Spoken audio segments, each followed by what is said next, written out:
got to show love regardless. You got to show love regardless. As What up, what up, what up, what up, what up, what up, what up, what up? It's your boy Big Black and Beautiful. You already know who it is, man. Boy, My boy M. Dot right here. Loving it. We back, I took a couple weeks off, I was enjoying myself, I was in New York, I went to Vegas, I've been watching the Summer League. Yeah, it was crazy out there. The heat, woo, it was like 110, 115. Walking that strip, I was putting those steps in, man. Nothing beats that Vegas heat. Yeah. It's a drunk 4 days straight, just drinking fucking Fat Tuesdays and tequila, enjoying life, man. Trying to enjoy life. Living life. You can't beat that, Listen, out there getting to it, making sure that you enjoying some downtime. Dude's working so much, he fucking barely gets sleep. Head barely hits the pillow, Back about it. But welcome back. Yep. SLR, we here. We back better than ever. This episode Boom. 16? No, 17. Episode 17. Yeah, we there. We making the content, Don't remember to comment, subscribe. Like, comment, subscribe. And more importantly, let's get into it. Yes. Well, music been slow until these last few weeks. It's just dropping music. New music. Shouts the to clip finally came out. My vinyl came in the mail. Even though I'm kind of tight, so be it ain't on it. Shout out to the amazing rollout. The rollout's got to be by far one of the most amazing rollouts I've ever seen. The Unc showing us that quality music still reigns supreme. The quality music, the quality designers that are attached to the merch, the way that the media is embracing them, in spite of it having that luxury rap flow with coke ties. Definitely one of the greatest rollouts we've ever seen of our time as far as the clips. And the new era. I'm not going to say the best. 20 years later. The new era. You're dropping. Because how people just drop shit. Yeah. Tyler said it. These is 50 years old and they dropping great music like this. Come on. I know I see that some people want to try to, I feel like the same people that try to hate on the album, they're a fan base of, I don't know why Drake fans feel like they have to anybody that goes against Drake or whatever, they have to and just enjoy the music, man. You could be a fan of both. You can be a fan or of you can listen to others. You don't gotta be all right, I'm gonna be anti anything that was against Drake at one point. But you got to pick a side though. At the end of the day, when it comes to well, we on the side of good music. All right. Music. If it's good music, we gonna give it some props. So yes, I like this album. It's pretty good to me. Listen, honestly, there's music that you put together to just to kind of fit that quota, but this was done with so much precision and execution. They said it took 2 years to make it, and it was so beautifully done. From the first song when they dedicated to the mom and dad, to the song with Tyler on POV, to another one with Nas. The Ibra, the Mike Tyson blow to the face. I gotta give it a 10 out of 10, man. I'm not going that far. No, I'm going 10 out of 10.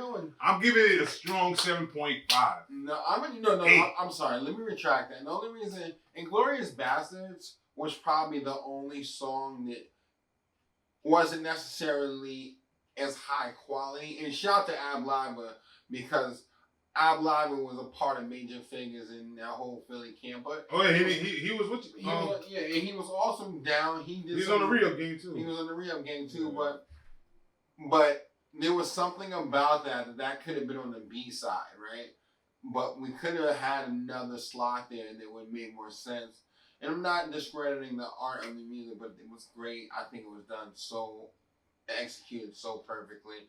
The way Push put it down, Malice is just fire flame. He's got to walk out the booth with a fire extinguisher. Some he's saying. And I'm happy they put the original version of So Be It back on there. I don't know if it's because of we're used to the original beat and I just don't like the new beat, the part 2. You know, I did not like that beat. Between he and I purchasing the record, me purchasing merch, and getting a CD, I still not heard these alternative versions of these songs. So like when I you didn't hear So Be It part 2? No, stop fucking ruining it. You said this to me like 5 times. It's the same song. It's just a different beat. I know that you mentioned that, but I haven't heard the alternative version, so I can understand. Nah, I mean it was on streaming.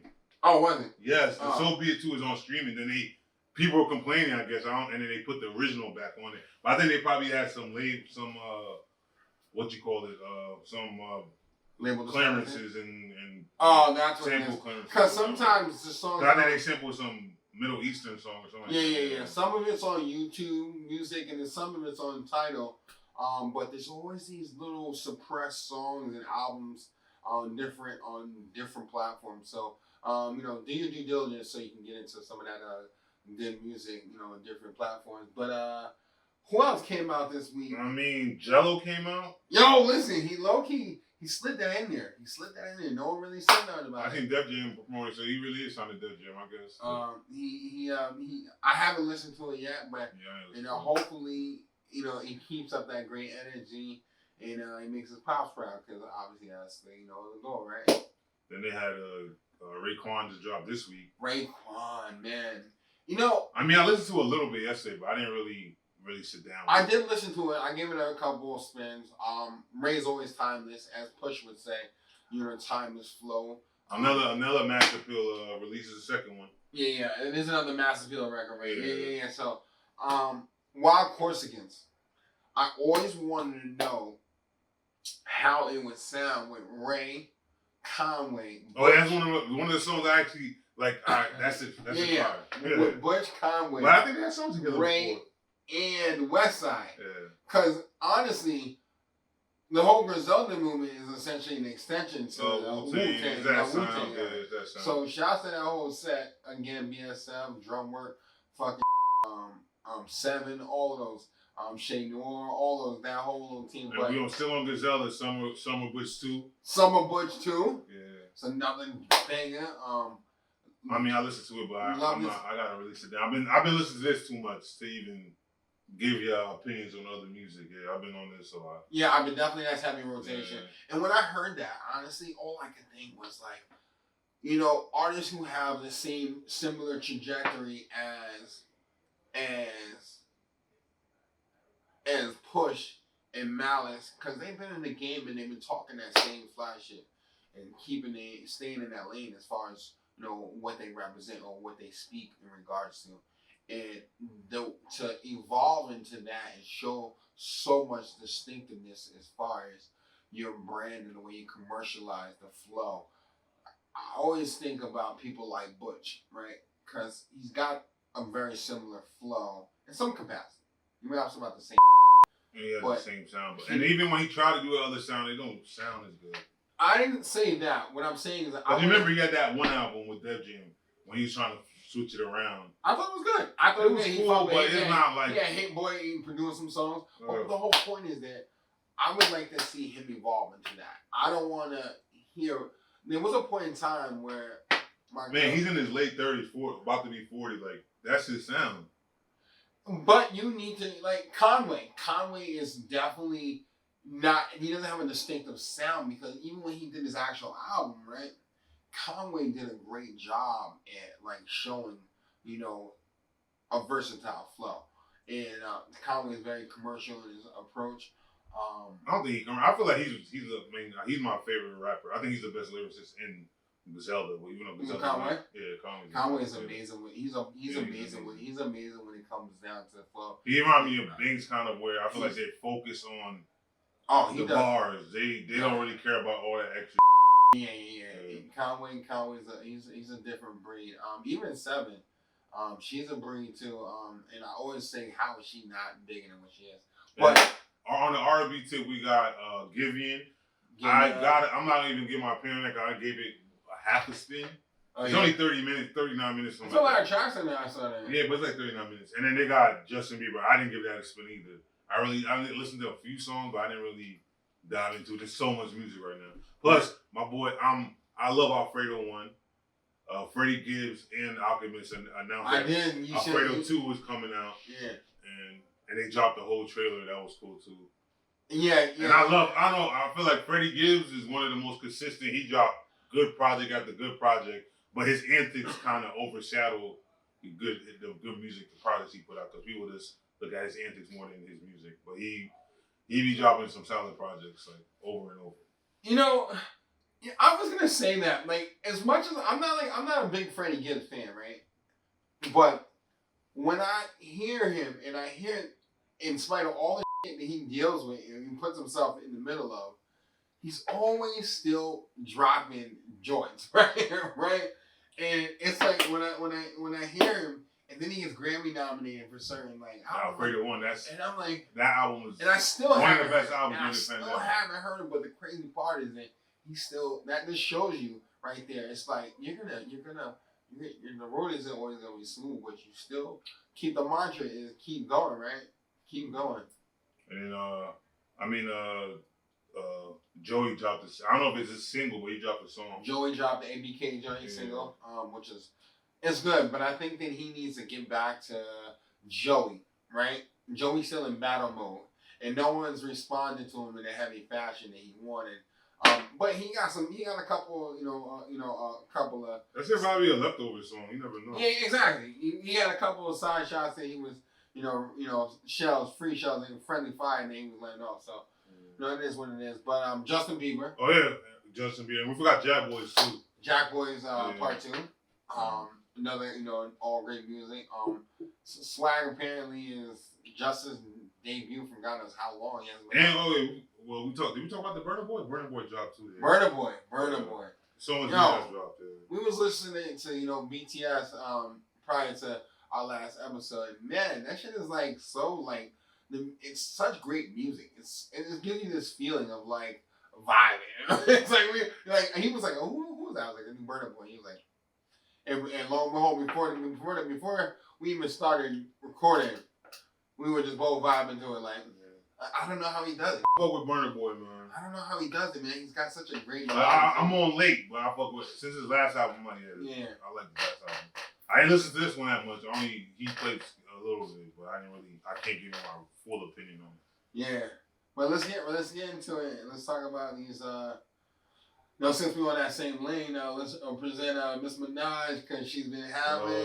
They say she having off the nose candy, and then she's just having a little spurts. But she's been going. We talked about her going after Jay-Z and what's her name? Perez. Desiree. She keeps on putting free. What's the daughter's name? Free. Yeah, the daughter that she put. Yeah, we talked about that a few episodes ago. But and then now it's like it's Nicki versus. First she's still on Rock Nation's head, but now she's coming at TDE and all this stuff. And yeah, she was going at SZA. She was going at Punch's president TDE. SZA's manager. Yeah. He was going in on her, and it's kind of crazy because he put up the receipts because he said that he'd been talking shit, but I mean the only tweet he had was, Nicki sold 200 something, yikes, and I don't know if she took that as a slight, but I think he was giving her props on damn she sold that much in the first week. Yeah. But it's cause damn, why can't Nicki just have a full on, like, she's talking? She's talking. Apparently, she got robbed out of $100 million out of that whole title deal because she put a lot into it, right? But then we already said Scott Storch. I mean, not Scott Storch. What's his name? Stout. Yeah, Steve Stout already told her like you didn't sign the papers. Yeah, but I'm saying like she promoted that. She was all about that. She used to put it in her bars. Like, how would Jay feel that that's like contractually? You're right. She may have not signed it, but Jay didn't feel that there was no kind of like good moral beliefs there that he could have been like, yo, listen, let me spin the block and show love there, because like what kind of undermined bullshit is that? Like, a contract's a contract, but you're also supporting someone based off of like engagement. They're not gonna go do that with anybody else. And he was downplaying YouTube, you were downplaying all these other. I feel like Nikki's the mean girl. She always been the mean girl. She has beef with every female MC or MC. She had beef with fucking Mariah Carey. Like she has beef with Oh, everybody. Mariah Carey be and she be crazy. Yeah, I mean, but you know, it's that we always say that the women empowerment really be like women hate each other on the. I mean, I'm not gonna say all of them, but they're very competitive with each other. Yeah, they are. They're very competitive. And I feel like, yeah, we could complain about Nikki not being so friendly, but this is who Nikki is. She's a mean girl, and I mean, I think she's going on. She's just going on. She was going on. I'm trying to read some of the tweets. I don't know if you guys have seen this. Again, like, comment, subscribe, and share this because this is some crazy, like the way she's got the DA. Oh yeah, that's the new, yeah, because she was talking to WAP, one of TDE's affiliates, and he was because like, he said don't let us put you in a blender like we did your boy, which he was talking about Drake. Yeah, and she tried to act like that was something violent when they were talking about ending your career, but Drake's not really done. But you know, he did lose the battle to Kendrick, and I guess he's trying to say don't let us. And he was saying don't let us put you in the blender again, and she just tagged the DEA, CIA, FBI. Oh God, I saw that. Then the funny thing, Vlad put Corey the tweet like he said I thought I was the feds. She blocked Vlad, like. Yo, Nikki's a trip. Yo, Nikki's funny as hell. Yo, but the crazy part is when she goes, "I'm ready to testify now." She goes, "Desiree's a snitch. I could be a snitch too, basically." Like, well, you know, people don't really care about women snitching. And she was going in on sisters talking about you sound like you can't sing, fake freckles, you ugly, all this. She called everybody ugly, but I mean, Nikki's not an ugly person, so I guess she has the right to call people ugly. Then the other funny thing about Nikki was then SZA started putting out receipts like you asking for a feature, like 2020 you asked for a feature. Yeah. Then she even was quoting like I wrote a song for Beyonce, he was rapping my lines or singing my lines. Yeah. That niggas like, me and Beyonce didn't even want to sing those lines, and we was like arguing about who's gonna sing those whack lyrics or whatever. Well, you know, man, it's just catty shit being catty shit. It is what it is. It's not, nothing funnier than a cat fight. Yeah, Nikki. I feel like Nikki, and then Nikki has one of the craziest fan bases. She got the gays and the women locked in. They're they're vicious. They're gonna. That mom, the Barb's gonna come and tear your ass up. And the Barb's is something else, man. She got the alphabet game down and the female, so that's kind of, you know. That's a hard pill to swallow. Yeah, when it comes to the B's and the Barbs, you gotta make sure you know you come prepared. Yeah, man. They're emptying the whole clip. Everything is going to be let off. So if you don't got that snake skin or that turtle skin, man. Don't jump out there. Cause see, I know SZA's gonna act like, she's gonna be tough on, but SZA, you have a history of being very sensitive, and yeah. So I know you better just say, Nikki, all right, man, you got it. Well, listen, it's I guess we're all sitting back and waiting for this. Well, I guess we're still on the cause it seems like it's a Young Money TDE beef. I guess it seems like it. Drake had his wireless festival. Now he did. He brought out what? He brought out everybody. Vibes. Yeah. He brought out Mario, Lauryn Hill. I'm sorry, he got Lauryn Hill to come out. He got Lauryn Hill to come out. He had and then at the controversy of this one, he said that London rappers are better than American rappers. Oh, you got Skepta out here throwing shots. Yeah, Skepta dissing Joyner Lucas. Wait, first of all, y'all got... I'm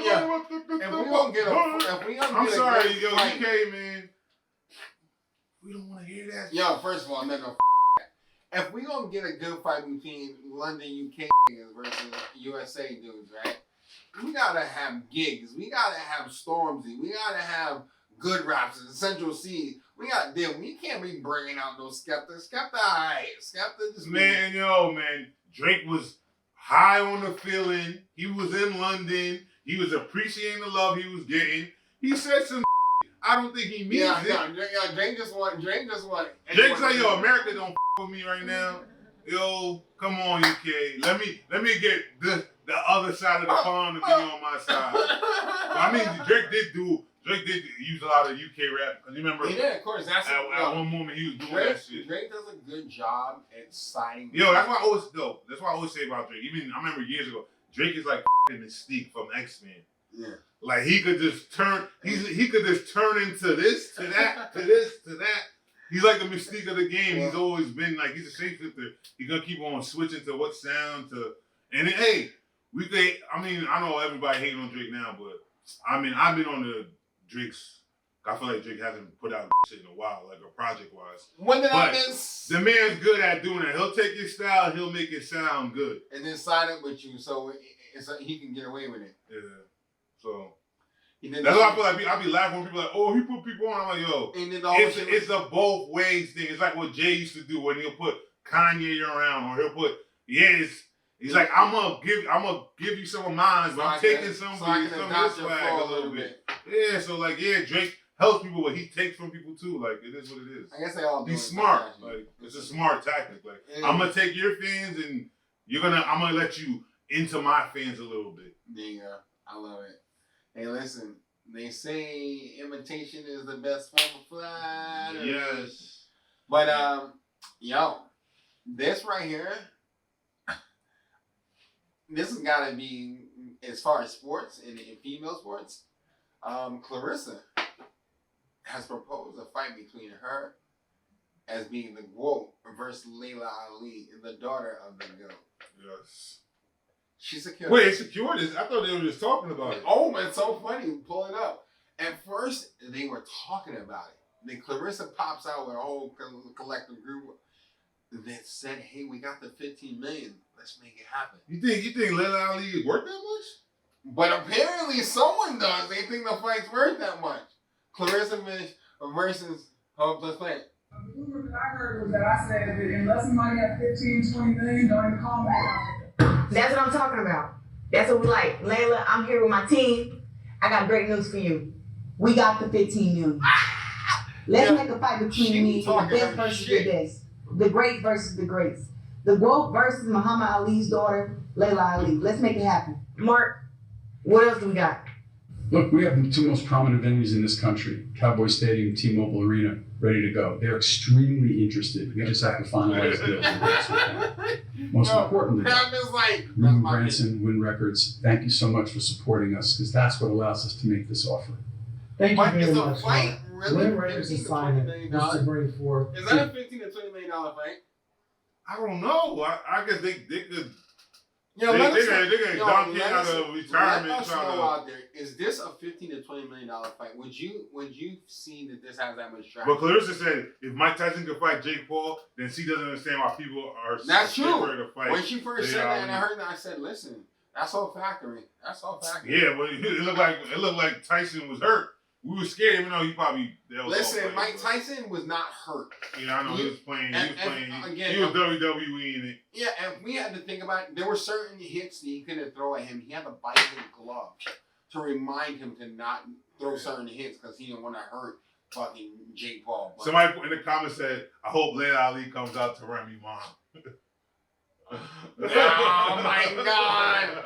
Yo, Layla comes out to Remy, that would be the ultimate petty of 2025. Like, she came out to Remy Ma, we would all lose our fucking mind. Yeah. But yeah, let's talk about it. Dating in 2025. No, I know we still on sports. So pull up our next segment here. What we got?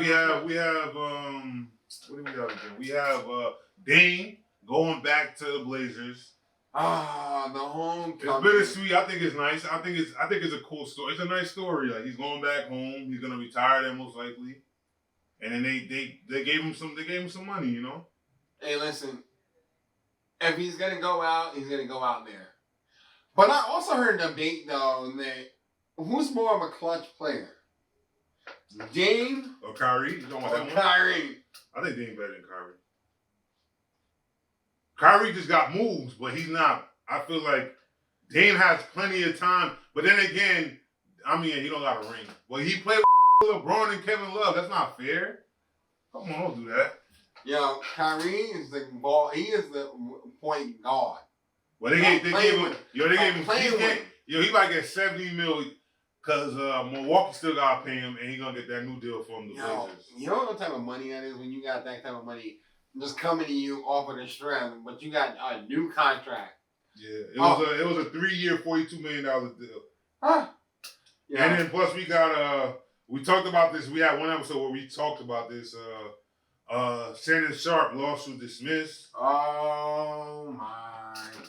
Yes, the $50 million lawsuit Let's talk about is it. gone. It's dismissed. Yo, listen. Their relationship was both consensual, and that's what they're saying. So the you gotta pay up. If you paid up before, you would have never been through this. So You listen. still had ESPN. So I talked about this with somebody else, and I said the lawsuit was originally $50 million, right? And then they settled out of court. What do you think the settlement was? I say 5? 5? 5. There's no way they're giving her $30 million if it's consensual. I say 10. Probably Yeah. 10? 10, 5? Yeah. 10 is what she asked before, right? No, she asked for 50. No, I mean before they even went to the case, before the lawsuit. You think they would give that girl $10 million? Yo, man, it's a hard game out here. Yo, when you get listen, when I first heard it, I was thinking more like $5 million, but $10 million, that's crazy. She was asking for 50, and they usually say they fans out of court for 10% with the actual, so 10% is like 5. You know, so And then we got I mean, this is sports, I guess it is. Clay did the whole rollout of him and the horse, the stallion. I thought it was funny first and foremost when the dad was like, when they asked him in the interview. That's Clay's dad? Yes, they say, Oh. Clay, they said, Mr. Thompson, do you know Meg? He goes, no, not personally, but you know, she seemed like a good person. And they were like, nah, you never see her at the house, you don't know her. And fast forward, like a couple hours later, a picture comes out with him at the pool. You know? Then they went to the ESPYs together. Then they went- Shout out to ESPY. Shane Gillis did his thing. Shane Gillis, He was doing his. I know people be hating on, but he's just Listen. funny. He's funny to me. funny mother. He had the Caitlin Clark joke, had me dying. Yo, him and Caitlyn hitting threes. Yo, Yeah, I mean, literally, I don't care what you say. This guy did a great job. yeah. Listen, he's a comedian. He took what he had, and you can't blame him. It's not like he was out there just making global jokes. He was at the ESPYs. He's getting her jokes about these sports athletes. So, Well, shout out to him. I'll play some Let's hear it. with this. What was the funny shit? Hitter and bookie. A bookie is what Bill Belichick reads to his girlfriend before bedtime.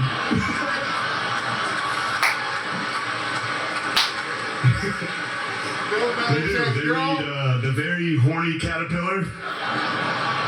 The Little Engine That Could But Needed a Pill First. And of course, the classic Goodnight Boots. That's my favorite one. Also, I'm not trashing Bill Belichick. First off, he's 73 years old and he's dating a hot 24-year-old and people are criticizing him? What happened to this country? It used to be a great country. He won 6 Super Bowls. He deserves a Yeah. 24-year-old. He's dating a hot 24-year-old.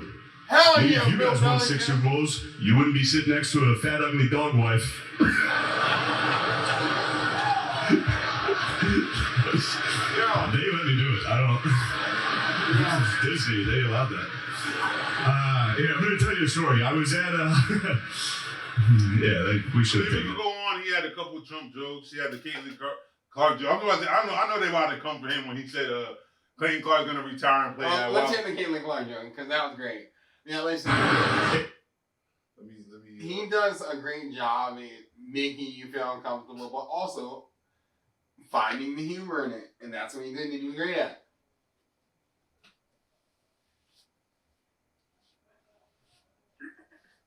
No, he was getting at everybody. It was hilarious.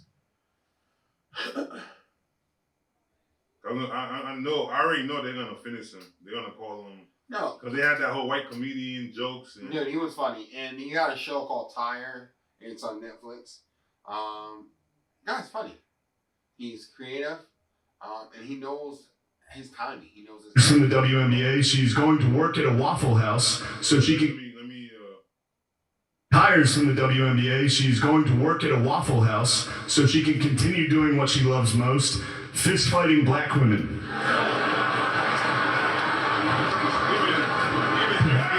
When Caitlin Clark. And you know that there's gonna be a little backlash because of that one, but it was funny. Funny. But it's happening. So what? She's a majority of the women in WNBA are black, and she happens to have a lot of animosity towards her.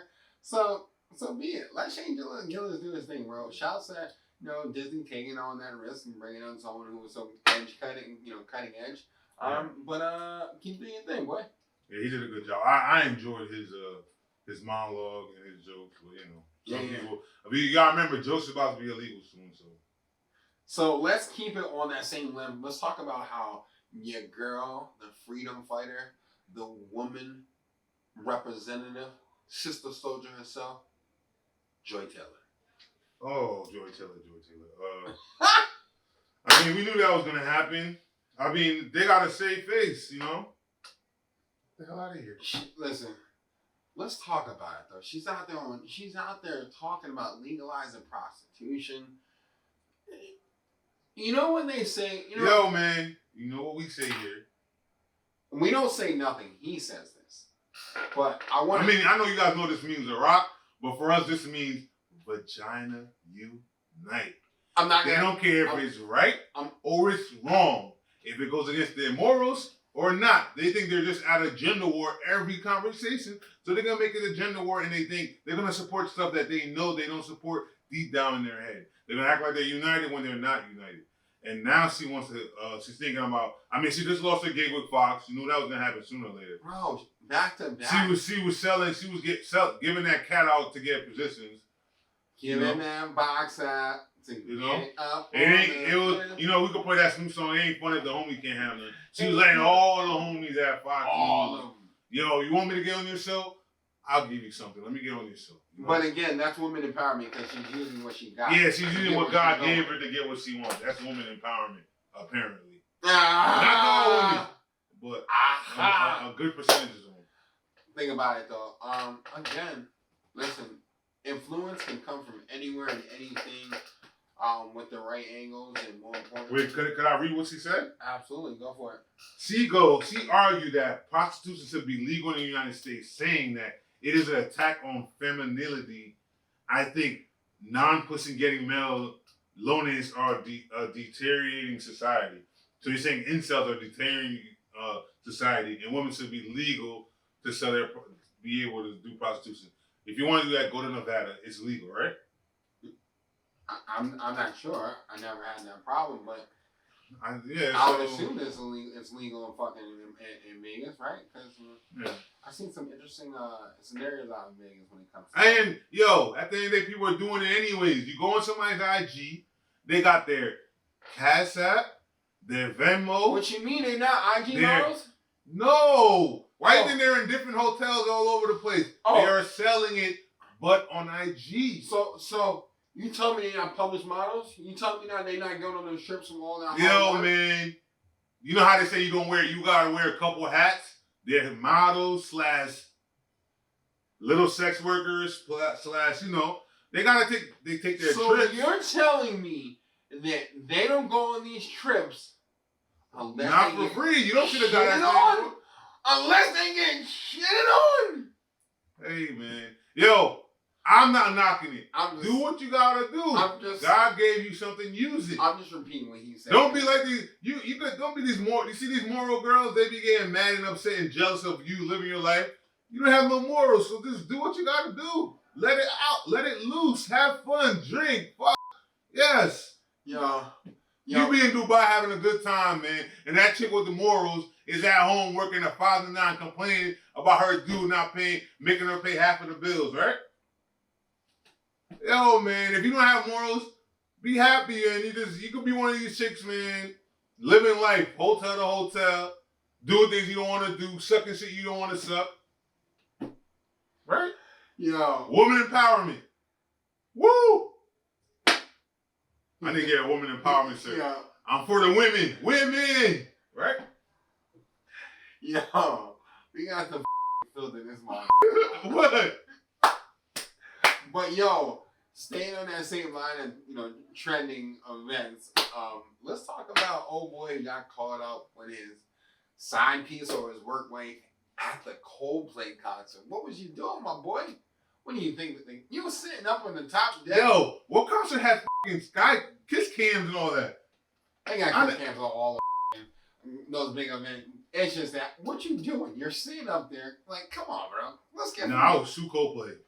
I'm supposed to come to your concert and enjoy your concert. Why you got a fucking kiss cam on me? Bro, that's not cool. Coldplay's fault. You shouldn't be out here creeping on camera like that and not be able to take shots behind it. Like, dude, you was up. It was so funny though. She was like trying to hide, like, it's too late. Sorry, ma'am, Mrs. Ma'am, they called you. She turned her back. Yo, but the AI, like the funny versions of what he did or what took place, hilarious. Like how he was hugging her, he threw her off from the balcony. Then him throwing her. Yo, this one was a 67. That shit was funny. Yo, but listen, man. All I'm saying is you got to do better, my boy. You got to. Yo, man, there's cameras everywhere, man. What happened? Just do a secret, I mean, were they in the skybox? I don't even know where they was at. Yeah, they were on the top tier of the skybox, like the outer bank. So they were just sitting. Yeah, he probably lost it. Now they said somebody said Coldplay didn't come out in single in years. They dropped 2 on one night. Yeah, I like Coldplay. Yo, that's my. I hope Coldplay gets some spins out of this because that's crazy. Like, Yeah, it's crazy. Freaking what you call it? Jelly Roll said that you could come to my concert. There's no cameras on y'all. Yo, this is great, but let's talk about. We all know what's going on with the ICE raids and so forth and so on. And shouts to the people who are going through it because it's got to be stressful on somebody. Culture, banner talk from day one. But let's talk about what's going on with this situation down in Louisiana. We got a chief of police running a visa scam. Let's pull this up. Right. I'm gonna play the video. Which we'll give you all copies of in a few minutes, alleges that beginning sometime in 2015 and continuing until July of this year. So 2015 until July of this year, the defendants conspired to commit visa fraud. Specifically, the indictment alleges that the defendants fraudulently obtained or assisted in obtaining non-immigrant U visas. A non-immigrant U visa is a visa that was authorized by Congress to allow foreign nationals without any official status in the United States to remain in the country under certain circumstances when they're victims of a crime or witnesses to crime. The police officers were paid $5,000 per name. That's what we allege in the indictment. And that there were hundreds of names. We've had, some real estate that was purchased, some vehicles, and people spending their ill-gotten gains to live better. Yeah. The indictment, which will get. So think about this: 15 years of this visa scamming, right?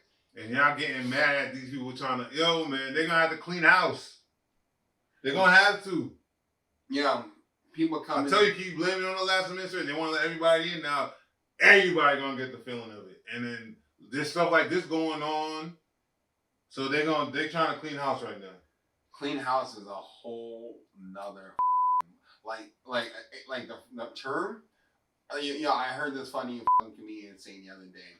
He walks into this bodega and he's like, "Yo, what's up, Juanito? I haven't seen you so long." And he goes, "Chill. My name is not no Juanito. It's Jean." Jean. He said, "Damn, bro." He said, "It's like they just hiding their ethnicity.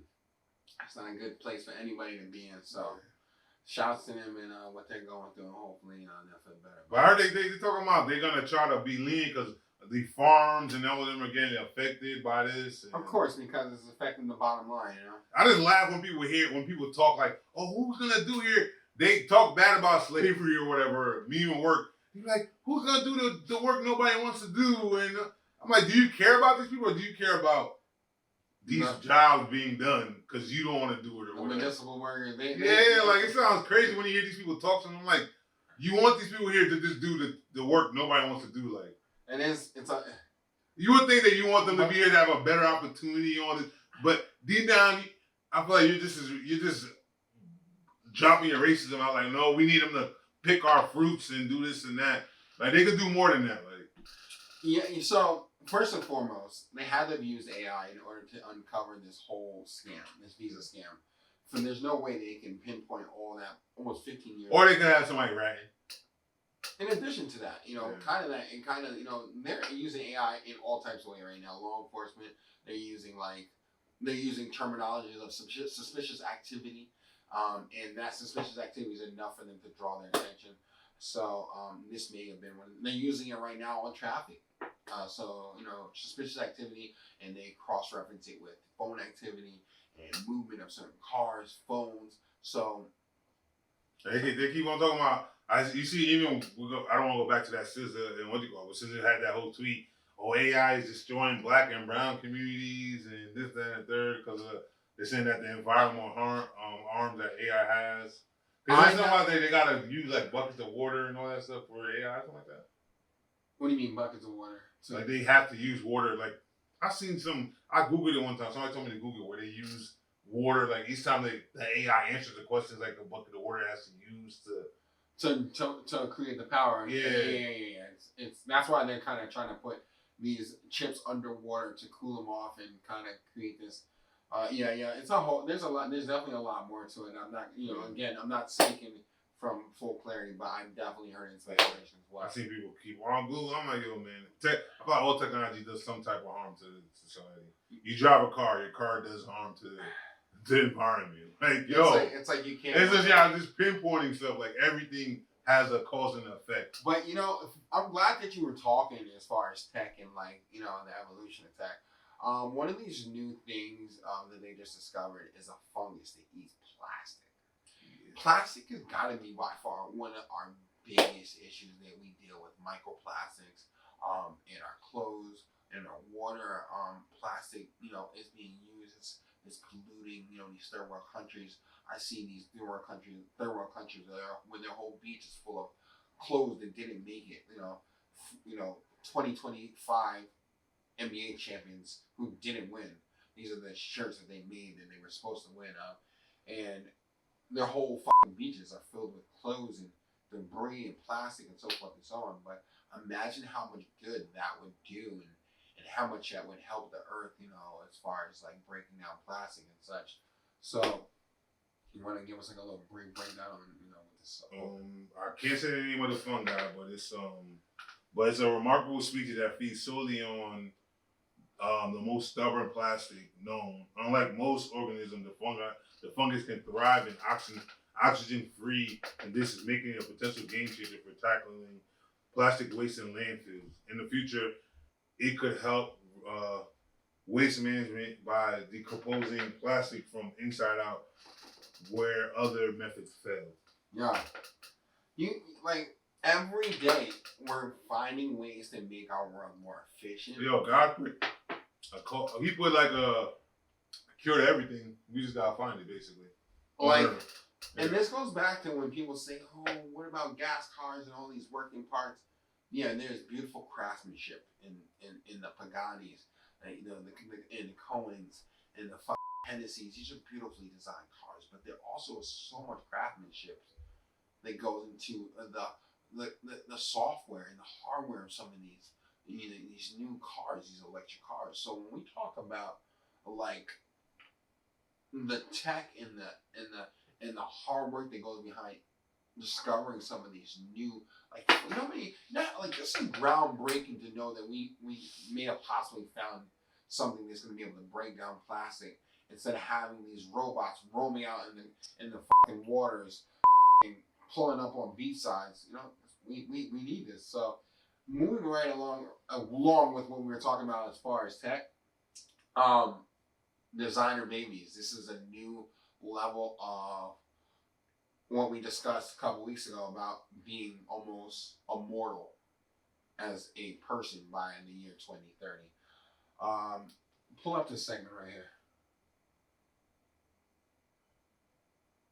Well, let's play this in a minute. I don't think there's any audio. It's just clips. But it's saying that babies made using 3 people's DNA was born free of hereditary diseases. 8 babies have been born in the UK using genetic material from 3 people to prevent devastating and other fatal conditions, doctors say. So, And the method combines the egg and sperm from a mom and dad with a second egg from a donor woman. This was the Look at this. moment it happened. So think about it. It's the sperm of the primary mother's egg, and an additional egg in this supports this That's crazy. like, and it makes it so that the baby is almost like this. Baby is disease-free, it's hereditary-free, and it's basically starting off from scratch with no interruptions whatsoever. Yeah, the technique has been legal in the UK for a decade, but this is the first who is leading to children born free of incurable diseases. So, like, imagine that. Like, they can guarantee your kid's gonna have 100% fighting chance to live a fucking scot-free life. Imagine that. How many kids have? I feel like there's always gonna be some side effect, something. You think so? There's got to be a give and take and something. Yeah, they like gotta that. get something like this. Something happens, like for you to make. Think about it, but think about it, like, so that means they're living scot free with uncurable fucking issues, right? That basically means that they'll live longer. It'll affect the economy differently, and it's either gonna happen on the front end or on the back end. So, like you said, something is gonna come of it. But we got dating in 2025. yes, I figured we end our segment with this because nothing surprises me more than the 2025 updated ick list or what to expect when it comes to dating. So lock in and let's hear what she got to say about to share. But a woman with money is told she doesn't need a man. Same income, totally different rules. Let me explain before you get mad. In our culture, men are taught from day one that if they're not earning, they're failing. If they can't provide, they're not real men. If they don't pick up the check, they're broker stingy. A man's value is often reduced to his financial output. Now flip the script. When women become successful, we don't expect them to carry anybody. In fact, we celebrate it as a form of freedom. Yes, queen, you're independent. She doesn't need a man. He's expected to provide, but she's expected to escape. Because if we really want partnership, then we need to stop placing all the financial burden on one side while celebrating freedom on the other. Man with money is expected to... But I feel like people are stuck. It's like I told you, they want the traditional shit, but they're modern. Like, you can't have both. It's just the modern is not the traditional. When you go 50-50 with your partner? Go 50-50? When do you... I feel like some people, we're dating. We're not husband and wife. I'm not supposed to be paying for everything. So when you... So I feel like once we get married, I don't think it won't be 50-50, but 70-30, 60-40 sometimes, or 80-20, 90-10. Like, it's never, I don't feel like it'll never be 50-50, but some people think like 50-50, but I don't know, people complain about the economy, they complain that stuff is harder now, but they still don't want to work together. It's called a partnership, right? Yeah. I agree with everything you're saying. Right? Like, I mean, I see my parents work together. I felt one did more, but they worked together. It wasn't. I never see my moms like, oh no, you have to pay all this. You have to. I feel like that's something new or something we see on the internet, and people, and I feel like we're trapped in the celebrity life. Like, we see these influencers, celebrities having these dudes do all this for them, and they think that this 1%. I feel like a lot with these small thinking people, they see the 1% and they think that it's everybody that's supposed to move like that and think like that. That's just the extreme. Like, not everybody's like that. Like, yes. And funny along the lines of what you were saying, there's this new social network now here in LA that if you have to make over $80,000 to be in this social network. It's called Blue. I want to say Blue, something like that. They basically do this check, and they want to check your income. Yeah, you gotta put your income tax in. You put your income in there, and they send you back this application. You do it, then you get this network. So the network is a social network. In addition to that, you get to go to like these social events with everybody that's on this network. So basically, it's pretty cool. And to know that they're basically filtering out motherfuckers who are just fucking looky loos.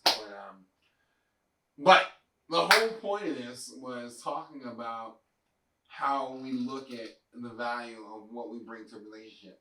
So there's going to be times, like you said, collectively you should always be working together, right? But if you're going to take care of your girl, you're going to take care of your partner, or vice versa, or your girl takes care of you, or vice versa, you got to understand that there's going to be, different, times where one's going to have more than the other, or collectively, the goal obviously is to build a better dream for the both of you. No one's going to get rich working at 9 to 5. So you guys are collectively a great unit. You're gonna build to collect an investment pot so that you can invest in something so that you can create some generational wealth. So essentially, you guys together are more important than just working individually, separately. So just think about that. If you guys have that ability to do so, lock in and get to it, right? How you feel about that? Yeah, I feel like we gotta work together, and I feel like we keep on having we have these crazy expectations, and like it's not gonna work. Even I remember Cardi said that. Cardi was like, "If you guys want to get a house together, like y'all gonna have to work together. Like it's tougher now. This ain't the 1920s. This ain't the. It's a whole. You need a couple forms of income to survive now. Absolutely. And I feel like when people don't understand that, they won't. Yeah. But it's funny. We were talking about this. I had this other clip that I seen that had me laughing, where this chick was saying that black men that date outside their race are weak compared to black women that date outside their race, because when you see a black woman with a white man, that means that they tried and then they just took whatever worked for them. I mean, I'm gonna play the video. Ooh, interesting. Let's hear that. One of these things that I recently came across was this whole Aiden Ross and Kai Cenat. Oh yeah, I seen that recently. Yeah, what did you think about that? It was basically Kai said he was gonna stop rocking with Aiden this month. Kai was explaining why he hasn't got on Extreme anymore and all that. He's saying that Aiden's community is like real racist and all that stuff. Like they be in the chat putting watermelons and monkeys and all that. And then he brought up a story about when he had a conversation with Aiden's manager, and when he was having that chicken Big Mac deal going on. I guess Aiden's manager kind of said it as a joke, but then you can't joke with everybody. You're not Kai's man's. And he had the whole thing where he said something about eating chicken. They made you do a chicken deal or something like that. Saying that it was like basically racist that McDonald's had you doing a chicken deal. And I'll speak for myself, and I'm working through not feeling like this.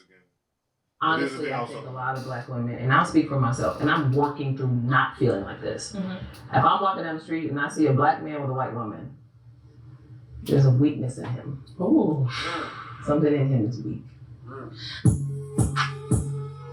How you feel about that? I mean, I'm gonna say something about that. Yes, you want me to play the rest of the clip, or you? Yeah, play the rest of it. I went to a PWI, a single black. The other side of being frustrated. Mm-hmm. I feel like this piggybacks on what you were talking about. When the girl was talking about women that get so much, because she talks about how these women are more educated and all this, and they're conversation about black athletes ending up with white women or black men who prefer white women at large. I would like to say mine is frustration. Okay. Because I think the conversation needs to go in a different direction. Okay. I think we're lacking the communicative skills to be able to even have a conversation that's edifying, that gets us to the other side of being frustrated. Mm-hmm. It is something that's a real thing, and I can acknowledge that. But even as a black woman, a former athlete that went to a PWI, a single black woman, I have my feelings. Like I love black men, I prefer them as well. So it's almost like sometimes I feel like, man, they got another one of them. But at the same time, it's like, love is love, and there's so much love issue. So for me, I'm just excited to dive in with you guys, and hopefully people that watch will understand, like, it's not just as black and white, no pun intended, as it may come across. And before we get to talking about more about preference and I guess what we find appealing or attractive, I want to speak a little bit to what you said about these people don't really understand me and I don't understand them. I think for me specifically, when I think about my choice of who I want to end up with, I want to be with somebody I don't got to explain nothing. Yeah, I and unfortunately, No offense, Deontay. I'm gonna have to explain certain things to a man. That's something you're not gonna get. That's But absolutely a white one, for me, absolutely not. Yeah, because it's too fast. Hey, that's contradictory though, ain't it? In principle. On one hand, you say, I don't have to explain myself to nobody. Like, I would have to explain a lot of things being with a white. So let's. I feel like I be hating this conversation because I mean I used to be one of these it's a fetish, but I feel like you can't get mad at these athletes. They go to school where this is the woman that's around. They're gonna go to an Ivy League school. They're gonna go not Ivy League, but with these top schools where this is the woman they're gonna be around. They're gonna be around white women. That's why they most likely date white women when they go to these schools and play these big college programs, and that's what they're gonna see, right? Uh-huh. I feel like people keep misconstruing that. Like, it's not like they're going out their way to go date white women. Like, that's what they're around. And I feel like they focus on going out of their way to date yeah. white women. I feel like they be, and I feel like a lot of these modern women, they focus on a small percentage, a real small percentage. They're like 86 of black successful men marry black women, like, but they don't care about that 86%. They care about that 12% that don't. And they keep fixating on that. Like, just because the man you want is with a white woman doesn't mean all of us are dating white women or looking for white women. It's just, y'all just fixate on that small percentage and say, like, yo, no, they're not doing this. Yo, 86% of black men marry black women. Like, Yo, I think it's funny though how they be rage baiting the whole race relationships now. Like white girls bragging that they're dating black guys and that black women are mad. So I think it's pretty funny because I think they do that on purpose. I mean, we did a whole it's like we talked about yeah, it. we We did couple that, of back about the rage baiting is now becoming a racial rage baiting thing. But you know, the reality of it is happiness has no color, right? And more importantly.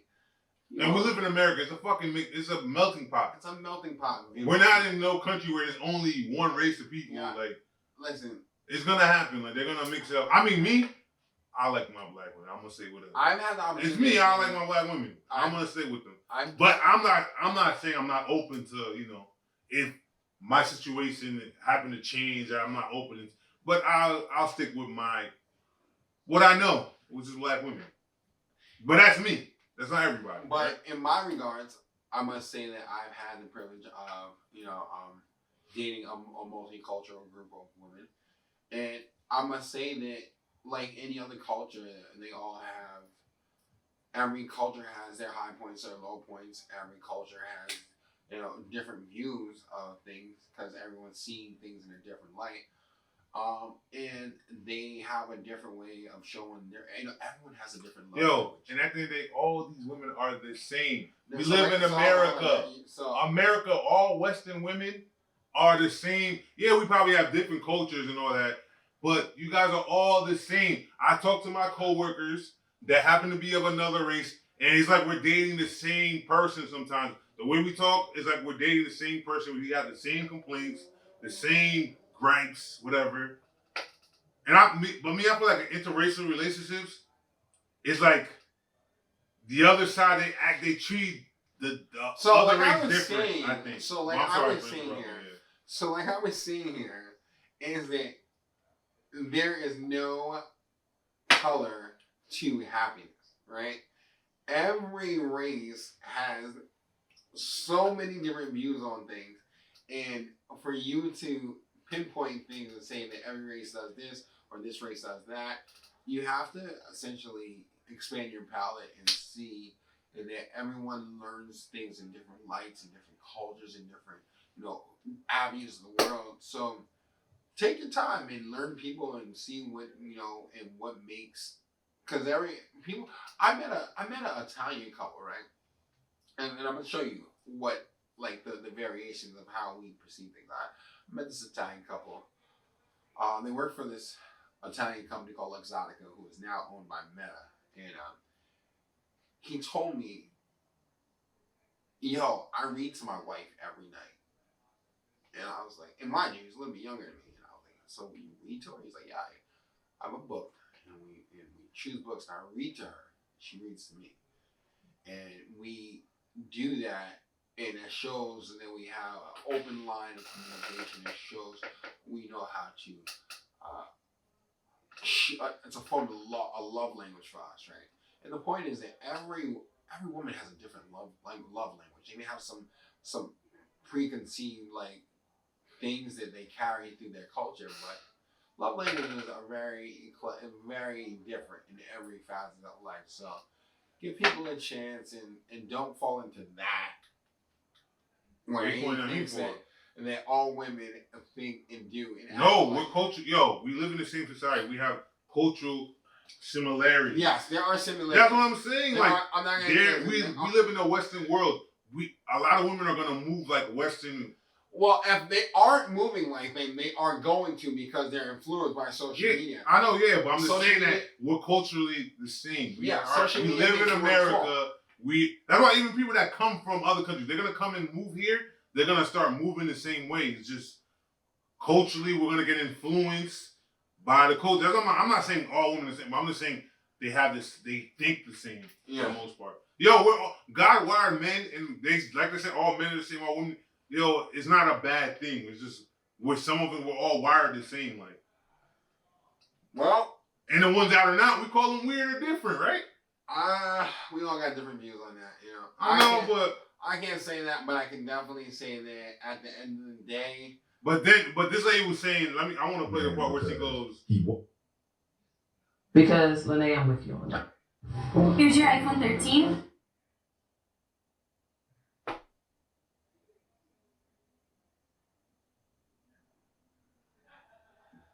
YouTube really wants you to get the Okay. As a Black woman, I don't believe wholeheartedly that any man other than a Black man can truly connect with me in the way that you describe. Yeah. On the other side of that, I have to also own the fact that there are frustrations that I have with a sect of Black men in this generation when it comes to partnering, when it comes to potentially being a husband or even a viable boyfriend. That has now put me in a position where, even though I really don't want to be open to dating men outside my race, I don't want to do it. Let me be very clear. It's not what I want. It makes sense. But it's something that at almost 39 years old, still desiring a family in that life, I may have to be open to. Yeah. So I haven't had any experiences necessarily with being in the proximity that you mentioned with Black males when it comes to dating. The overarching.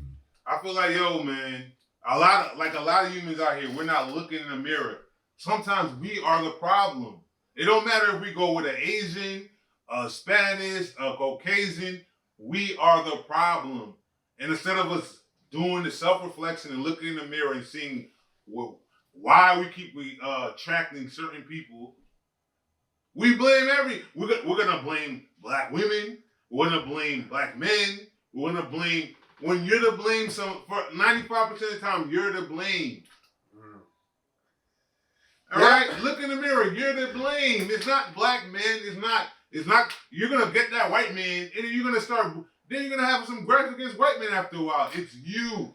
Fix yourself first before you start trying to blame everything on one group of people. Right? Hey, listen. They definitely do say that sometimes you gotta look at yourself and look at where you come from to make a valuable decision moving forward. You don't want to fall into that. You don't want to fall into that whole blaming everybody for your actions. Else. And it's like you almost like you're foreshadowing. You dated 2 Black men. You can't blame all of us. It's you. You picked the wrong one. But you dated 2 Black women. You picked the wrong one. It's not all Black women. But from that point on, it's a soft life. All right, we make bad choices. We're all human. I made bad choices. You probably made bad choices. You can't label the whole group. You just picked the wrong ones, right? I would agree. I mean, we all human out here. We make bad choices, man. Yo, listen. That one night should have been one night. It shouldn't have been 5 years, 4 years, 3 months, 2 months. But listen, don't let that cloud your judgment move. Yeah, I know. Even though it's hard as human, we do let stuff cloud our judgment. try hard not to let the shit cloud your Well, judgment. yo, listen. Meg Thee Stallion, Klay Thompson, Yo, Clay, Dame Lillard. don't do it. Run. Listen, listen. Everybody, we love Shannon you. Sharp. We love you. And yo, listen. What else are we talking about today?